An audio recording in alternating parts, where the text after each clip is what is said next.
This little box here is known as a himitsubako, or secret box, and I've had this one for over 15 years. It's a little worse for wear, and the panels that open are a tad janky, but it's still beautiful. More formally, these trick boxes from the Hakone region of Japan are called Yosegi puzzle boxes, and originally came to be in the late Edo period, the 1800s. They're traditional, handcrafted secret boxes designed to hide valuables and, as you can see, feature intricate and complex geometric wood mosaics, Yosegi zaiku, and require a special, hidden sequence of sliding panels to open.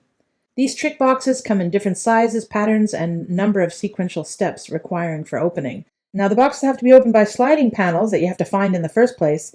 Mine only takes 4 steps to open, 5 if you count opening once it's unlocked, but many of them take 12 or more moves, sometimes requiring steps in reverse. Authentic Yosegi boxes are traditionally made by specialized, skilled artisans in Japan. There's probably some assembly line work at play in their making today, but these are still handmade, and for that reason, in addition to the fact that mine is so old, no box you see on Amazon is likely to be of the same pattern as mine. The boxes are stunning, and yeah, they make for a wonderful gift. Recommend.